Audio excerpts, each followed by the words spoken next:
Hi, I'm Francesca, and this is my story. When I was little, I always had some sense of that there was a God, that there was somebody out there, like bigger than myself, not just like Santa Claus watching me all the time.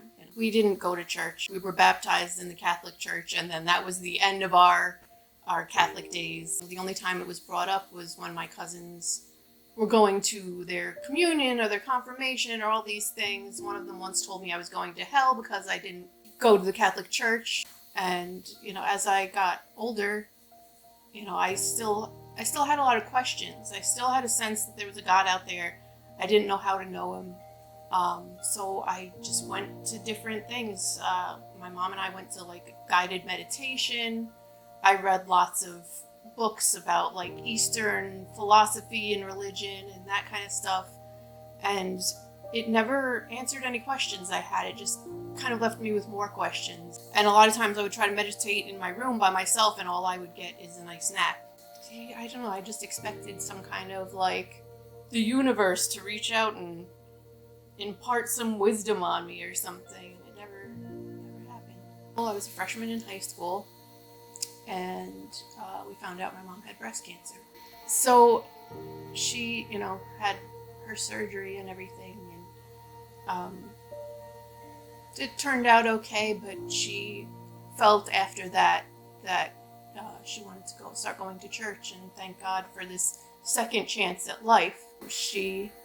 My youngest brother went to school with Jim's son, Mark, so my mom decided to come here to the Glen Cove Christian Church, and so she came and she kind of wanted us to go with her, and I was kind of like, well, it's that teenage attitude, like, well, when I wanted to go, you didn't want to go, so now that you want to go, I don't want to go. I didn't go for a while, but, I knew that they were going, and the next year, I came home from, like, hanging out with my friends, and my dad was sitting on the couch, and he just, like, didn't look well, which for him was not normal, and said, what's going on? And he said, oh, well, your mom's going to take me to the hospital and they're just not feeling well. Well, they kept him for a while, found out he needed triple bypass heart surgery. That was weird for me to see my dad, who'd always been this big, strong guy, looking kind of fragile. He kind of started to feel the same way my mom did. He started to feel like,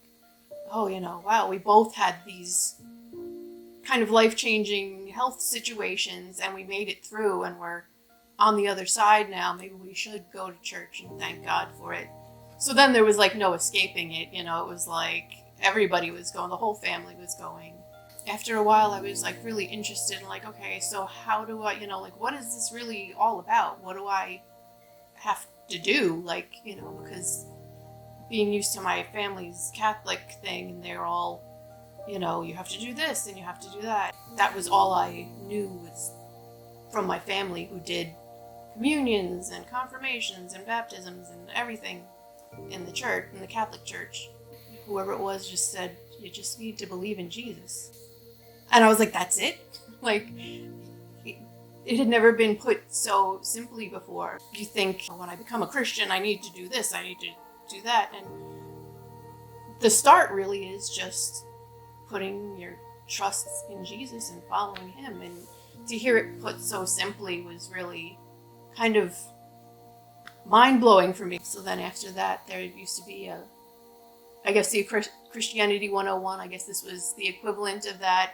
Jim had a nice little booklet he would give you and, go over everything with you. And at the end, you could decide if you wanted to be baptized or not. And I decided that I wanted to be baptized. Even as a teenager, I understood it meant a certain level of commitment to God and to following Jesus. And so I was baptized in the church basement. It wasn't just like the Catholic baptism, like you're a baby and you don't even know what's going on, and then have a big party and you still don't know it.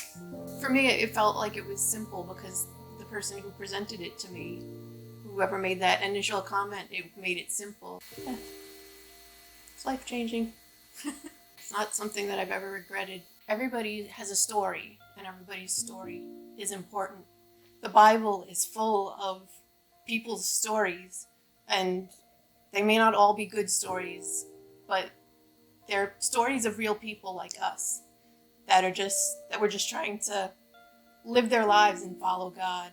For me, the Bible is so encouraging because of that, because we can see that these people weren't perfect. They were just like us, and this is their story, and it's laid out there. So I think to hear other people's stories for me and to get to share my story is just continuing that.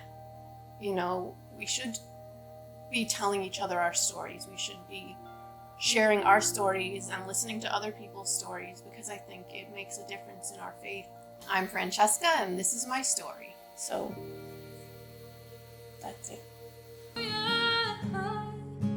Hallelujah.